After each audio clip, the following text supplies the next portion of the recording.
In today's lecture, we will be discussing another important topic that is related to the Partnership Act 1932, that is the rights and the duties of the partner.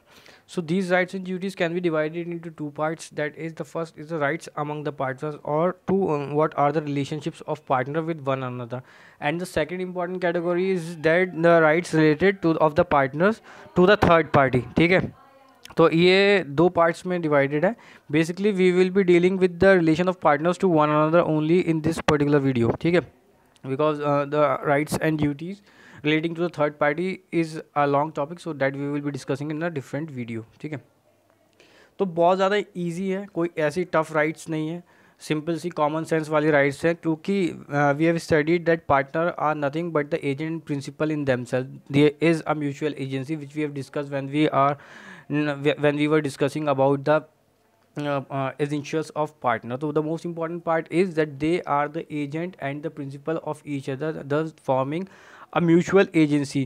तो उनकी जो rights होती हैं that are two in that process only. ठीक है, सबसे important चीज़ें जो हैं राइट्स जो डील हैं वो सेक्शन जनरल ड्यूटीज़ जो हैं, we will be discussing first the duties of the partners.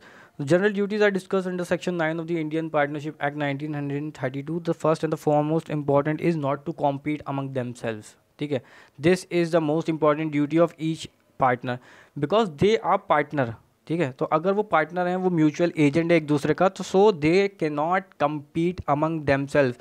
Section 27 of the Indian Contract Act puts a restriction on the restraint of trade. Section 27 of the Indian Contract Act deals with restraint of trade. ठीक है, जब आप trade करेंगे तो आपके ऊपर कोई restrictions नहीं लगाई जा सकती हैं, लेकिन इंडियन पार्टनरशिप एक्ट में ये उस सेक्शन की एक एक्सेप्शन है, क्योंकि section 27 of the Indian contract act किससे डील करता है, रेस्ट्रेन ऑफ ट्रेड के. There can not be any contract a contract cannot be drawn to put a restraint of trade of some person. ठीक है, क्योंकि trade की fundamental right है trade करने की हमारे पास. ठीक है, कॉन्स्टिट्यूशन के अंदर. ठीक है, तो ट्रेड के ऊपर कोई भी रेस्ट्रिक्शंस नहीं लगाई जा सकती हैं, लेकिन this section, this Indian partnership act is a exception to that particular section of not to compete.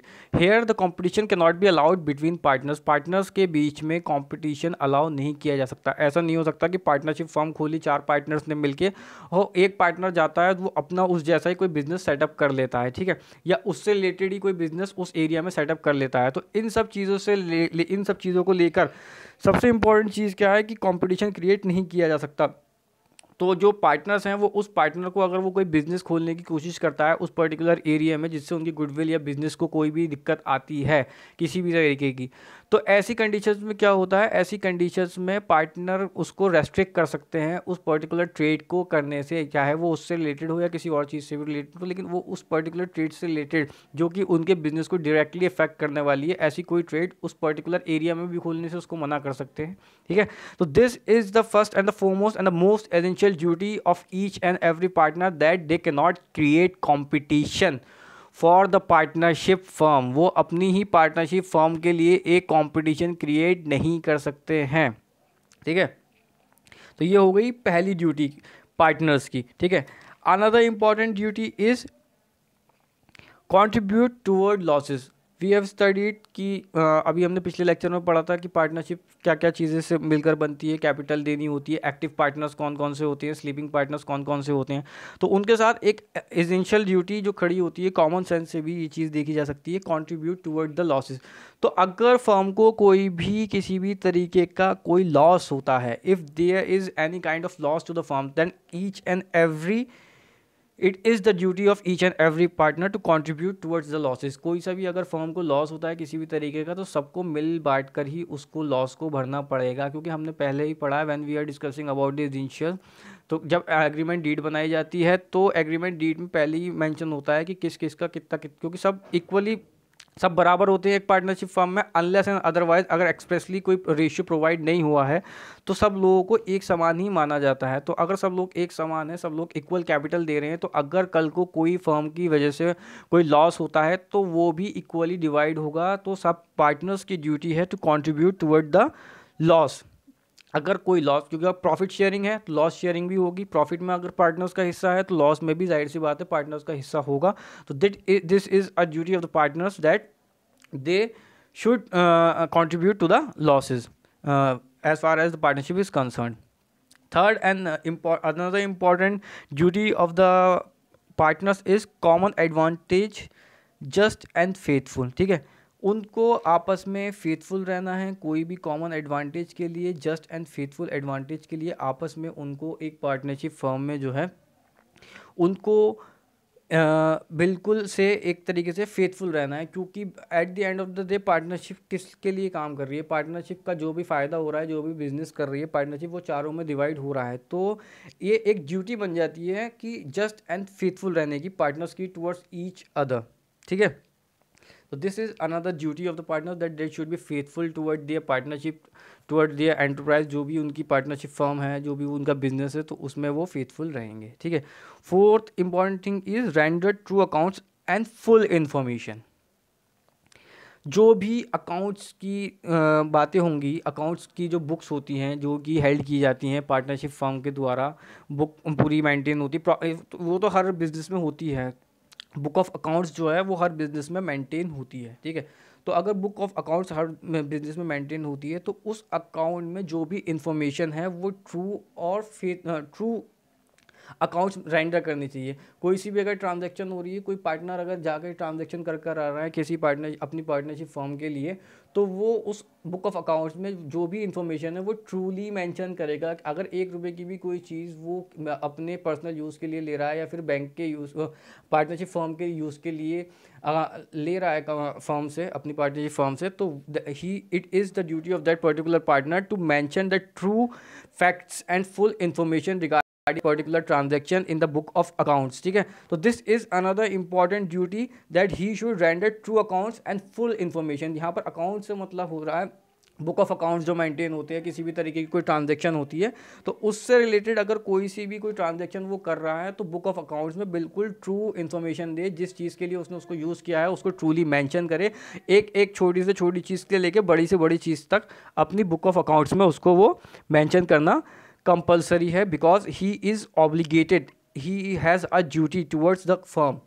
ठीक है, तो this is the fourth important duty of a partner.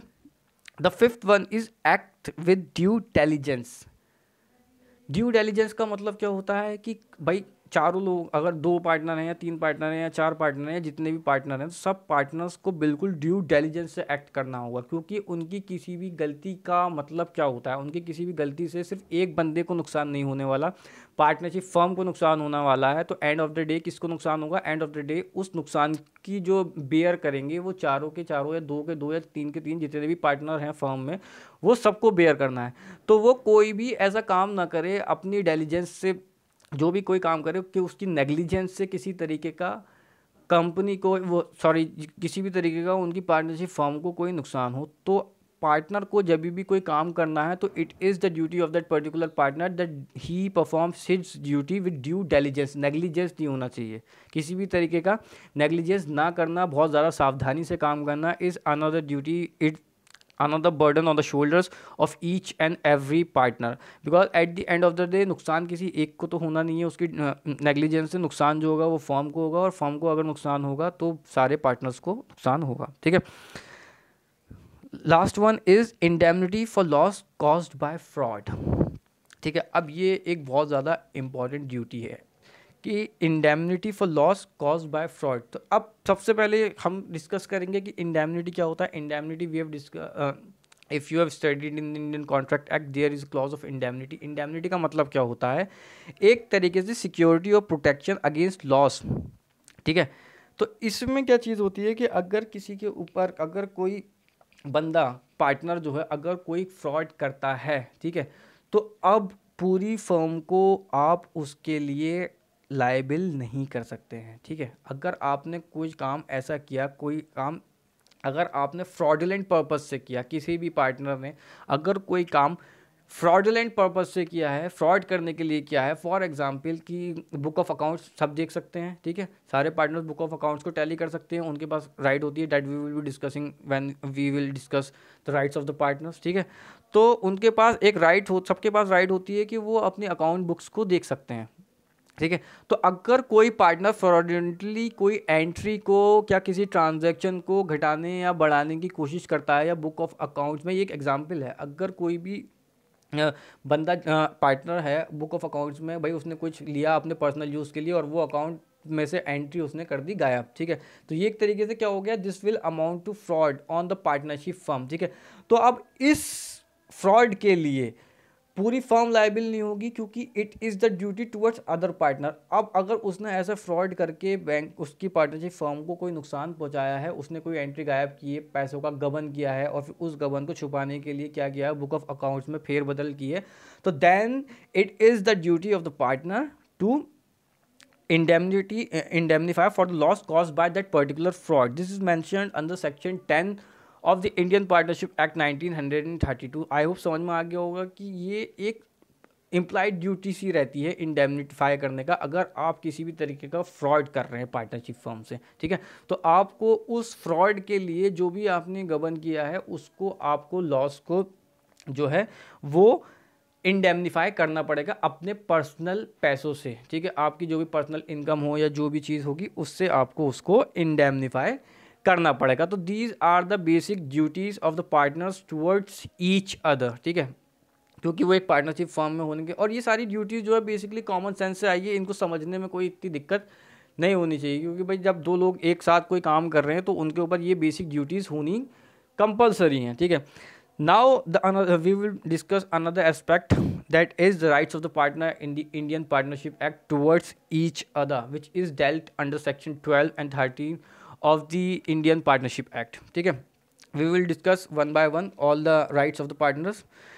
सबसे इंपॉर्टेंट राइट क्या है, to take part in conduct of business. We have discuss that active partner हो, sleeping partner हो, secret partner, sleeping partner तो नहीं, sleeping partner do not take in part of the conduct of the business, basically management से वो concern नहीं रहता है, लेकिन एक्टिव पार्टनर जो होते हैं और आपका सीक्रेट पार्टनर जो होता है, तो ये लोग क्या करते हैं, ये बेसिकली एक्टिवली पार्टिसिपेट करते हैं। तो this is the right of the partner to take part in the conduct of business actively, क्योंकि भैया जो भी कमाई हो रही है, जो भी चीज़ हो रही है, जो भी ट्रांजैक्शन हो रही है, वो किसी एक बंदे की मेहनत से तो नहीं हो रही है, और उसका फ़ायदा जो है वो भी किसी एक पर्टिकुलर बंदे को तो मिलना नहीं है, ठीक है।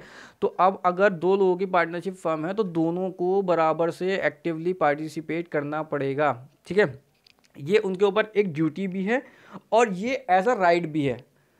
ड्यूटी तो ये हो गई कि उनको एक्टिवली पार्ट करना पड़ेगा, जब हमने पढ़ा था अभी, ठीक है, ये तो हो गई राइट, ठीक है। अब ड्यूटी हो गई, तो अब राइट यही है कि to take part in the conduct of business का मतलब ये हुआ कि अगर कोई पार्टनर आपको मना करता है या फिर कोई पार्टनर आपको रोकने की कोशिश करता है, इफ़ सम पार्टनर सेज कि तुम ये काम नहीं कर सकते, तुम वो काम नहीं कर सकते, तो आप उसको डिनाई कर सकते हैं, क्योंकि you have a right to take part in the conduct of business. Business के कंडक्ट को देखने का आपके पास राइट है, तो दूसरा पार्टनर आपको मना नहीं कर सकता to take active participation in the conduct of business unless he is a nominal partner और he is a sleeping partner. तो उस केस में तो भाई ये चीज़ है ही नहीं, ठीक है, कंडक्ट ऑफ बिजनेस वाली, ठीक है। Otherwise if you are an active partner, तो सामने वाला पार्टनर आपसे मना नहीं कर सकता किसी भी ट्रांजेक्शन को देखने से या फिर किसी भी कंडक्ट को, किसी भी काम को देखने से, वो आपको मना नहीं कर सकता, because it is the right of partner. Second important right is to access book of accounts. मैंने अभी पहले भी इसी चीज़ को डिस्कस किया था। बुक ऑफ अकाउंट्स जो मैंशन होती हैं, बुक ऑफ अकाउंट्स में कई सारी ट्रांजैक्शंस होती हैं, ठीक है, तो कई सारे पार्टनर्स जो है उसमें जितने भी बिजनेस रिलेटेड जितनी भी ट्रांजैक्शंस होंगी वो सारी की सारी ट्रांजैक्शंस किस में मेंशन होती हैं, बुक ऑफ अकाउंट्स में। क्या प्रॉफिट और लॉस स्टेटमेंट हो, क्या आपकी बैलेंस शीट हो, ठीक है, तो हर पार्टनर के पास ये राइट होता है कि वो अपनी बुक ऑफ अकाउंट्स को एक्सेस कर सके, उसको टैली कर सके, ठीक है। तो कोई पार्टनर, अगर दूसरा पार्टनर उसको मना करता है कि आप बुक ऑफ अकाउंट्स को एक्सेस ना करें, तो वो मना इस चीज़ को नहीं कर सकता, क्योंकि it is the right giving by the partnership act to that particular to each and every partner that to access book of accounts, ठीक है। बुक ऑफ अकाउंट्स को कोई भी पार्टनर जब चाहे, जितना चाहे, उसको एक्सेस कर सकता है, ठीक है। Right to remuneration. रेन्यूमरेशन कैसी केसेस में होती है? रेन्यूमरेशन के लिए बेसिकली एक स्पेसिफिक क्लॉज होता है, ठीक है। एक स्पेसिफिक क्लॉज होता है। अगर पार्टनरशिप डीड में एक क्लॉज है कि भाई हम बिजनेस कंडक्ट करेंगे, लेकिन बिजनेस कंडक्ट करते करते हम लोगों की, हम पार्टनर्स की इतनी रेम्यूनरेशन भी होंगी, that can be any amount which is mentioned specifically into the agreement और the partnership deed of the partnership firm, ठीक है। तो उसमें अगर ये क्लॉज डाला जाता है कि जब हम बिजनेस कंडक्ट होगा तो हर पार्टनर को मंथली इतनी 10,000, 5,000, 2,000, 50,000, 1 लाख, जो भी उस डीड में मैंशन होगा उतनी सैलरी मिलेगी, ठीक है। तो अगर ऐसा स्पेसिफिकली मैंशन है तो ये राइट बन जाती है हर पार्टनर की to get that particular remuneration और पर्टिकुलर सैलरी, ठीक है। तो this is the right to remuneration. Another important right अभी हमने पढ़ा था ड्यूटी टू इंडेमनीफाई है, तो राइट टू इंडेमनीफाई भी है, ठीक है। राइट टू इंडेमनीफाई कैसे होगी? राइट टू इंडेमनीफाई बेसिकली कैसे होगी? राइट टू इंडेमनीफाई का मतलब बेसिकली ये होता है कि अगर किसी बंदे ने, कोई पार्टनर है, मान लो 2 पार्टनर्स हैं, ठीक है। अब एक टाइम पे एक पार्टनर मौजूद नहीं था, ठीक है, और अब वो हर काम के लिए तो एकदम से ज़रूरी नहीं है, अब कोई बहुत ज़्यादा इंपॉर्टेंट ज़रूरत आगे पड़ जाती है। फॉर एग्जांपल 2 पार्टनर काम कर रहे हैं किस चीज़ का? 2 पार्टनर काम कर रहे हैं मटेरियल, बिल्डिंग बनाने का, ठीक है। अब ज़रूरत पड़ जाती है सीमेंट खरीदने की, पार्टनर अवेलेबल है नहीं, तो पार्टनर ने क्या किया कि भाई चलो जब वो आएगा तो देखी जाएगी, मैं अपने पैसों से, अपने पर्सनल पैसों से इतना जो है वो सीमेंट मंगा देता हूँ ताकि काम ना रुके, ठीक है। अब इसने क्या किया, इसने अपने पर्सनल पैसों से फर्म के अंदर वो लगा दिए ताकि काम नहीं रुकना चाहिए, ठीक है। तो अब ये इसने अपने पर्सनल मोटिव के लिए तो नहीं किया, इसने ये चीज़ किसके लिए की? इसने ये काम किया फर्म के लिए, ताकि फर्म को नुकसान ना हो, ठीक है। तो अब इसने ये जो पैसे लगाए हैं तो इसको ये इक्वली रेशियो में, जो दूसरा इसका पार्टनर था वो उससे, मान लो 1 लाख रुपए अगर इसने लगा दिए अपने पास से पर्सनली, क्योंकि पार्टनर प्रेजेंट नहीं था, वो बुक ऑफ अकाउंट का वो भी था, ट्रांजेक्शन नहीं हो सकती, तो उसने अपने पास से पर्सनल पैसे लगा दिए। तो अब जो 50,000 मतलब 1 लाख रुपए अगर उसने लगाए तो अगर पार्टनरशिप फर्म में 50-50% के दोनों पार्टनर हैं तो वो 50,000 रुपये जो है वो फर्म के अकाउंट से निकाल सकता है या फिर अपने पार्टनर से मांग सकता है। तो this is the right to indemnify. जब भी आप अपने पर्सनल पैसों से पार्टनरशिप फर्म के लिए कोई काम करते हैं जिससे पार्टनरशिप फर्म को फ़ायदा हो या फिर जिससे पार्टनरशिप फर्म का काम ना रुके, तो अगर ऐसा कोई आपने अपने पर्सनल अकाउंट से पैसे उसमें ट्रांसफ़र किए तो आप उस अमाउंट का जो भी रेशियो हो या फिर जो भी आपकी पार्टनरशिप डीड हो उसके हिसाब से वो पार्टनरशिप फर्म के अकाउंट से पैसे निकाल सकते हैं या अपने पार्टनर से वो पैसे मांग सकते हैं। तो this is the right to indemnify, ठीक है। तो अब समझ में आ गया राइट टू इंडेमनीफाई और वहाँ पर ड्यूटी टू इंडेमनीफाई का क्या डिफरेंस होता है। ड्यूटी टू इंडेमनीफाई में आपने कोई फ्रॉड कर दिया जिसकी वजह से नुकसान हो गया, ठीक है, तो अब आपको पार्टनर्स को वो पैसे देने पड़ेंगे। यहाँ पर आपने अपनी फर्म को लॉस से बचाने के लिए कोई अपने पर्सनल अकाउंट से पेमेंट कर दी, तो यहाँ पर आपके पास राइट टू इंडेमनीफाई क्रिएट हो गया कि अब आप उससे उस रेशियो में पैसे ले सकते हैं जिससे आपने अपने अपने अकाउंट का, अपनी फर्म का जो पेमेंट थी उसको बचाया। Another important thing is and the last right is right to profits and interest, ठीक है। अब ये तो एक कॉमन सेंस वाली बात है। बेसिकली यहाँ पर सारी राइट जितनी भी मेंशन्ड है, क्योंकि law is nothing but the codification of common sense, ठीक है। तो इसमें जो भी राइट्स बेसिकली मेंशन्ड है वो सब कॉमन सेंस से बनी हुई राइट्स है, ठीक है। तो इसमें राइट टू प्रॉफिट क्या है भाई? 2 लोग आपस में काम कर रहे हैं तो दोनों पार्टनर्स के पास बराबर का राइट होगा, अनलेस एंड अनटिल एक्सप्रेसली अगर कोई रेशियो मेंशन नहीं है, अगर 40-60, 30-70 एक्सप्रेसली पार्टनरशिप डीड में कोई रेशियो अगर मेंशन नहीं है जिसके हिसाब से प्रॉफिट का डिस्ट्रीब्यूशन होना है, तो क्या मान लिया जाता है कि रेशियो जो है सब में, प्रॉफिट जो है वो सब में बराबर का बटेगा, ठीक है। तो this is a right that every partner should get the profit accordingly, ठीक है। तो हर पार्टनर के पास राइट होता है कि वो अपनी फर्म में से जो भी प्रॉफिट है उसको राइटफुली ले सकता है, ठीक है। अनदर इज द इंटरेस्ट, ठीक है। इंटरेस्ट का क्या बेसिक मतलब होता है? इंटरेस्ट का बेसिक मतलब होता है, इसके लिए भी एक स्पेसिफिक क्लॉज होना चाहिए। स्पेसिफिक क्लॉज अगर मेंशन्ड है कि कैपिटल जो लगाई गई थी, कैपिटल राइट टू इंटरेस्ट, सबसे पहली चीज़ होती है right to interest on capital. तो आपने जो भी कैपिटल लगाई थी, अगर उसमें आपने पार्टनरशिप डीड में स्पेसिफिकली मेंशन कर दिया है कि इतने % इसका हमें इंटरेस्ट मिलेगा, ये जो हमने कैपिटल लगाई थी हम इसका इंटरेस्ट को आपस में डिवाइड करेंगे, कुछ भी % पर्टिकुलर हो सकता है। अगर वो स्पेसिफिकली मेंशन्ड है तो आपको कैपिटल, इंटरेस्ट ऑन कैपिटल मिलेगा, ठीक है, राइट, एज अ राइट आप क्लेम कर सकते हैं। लेकिन अगर नहीं है तो फिर वो आप क्लेम नहीं कर सकते हैं, ठीक है। तो this is all about right to profit and interest, and this is all about the relationship of partners to one another, the duties which they have towards one another, the rights which they have towards one another. In next video we will be discussing about the rights which partners have toward a third party के तरफ उनकी क्या rights होंगी, क्या duties होंगी, that we will be discussing in the next video. Okay.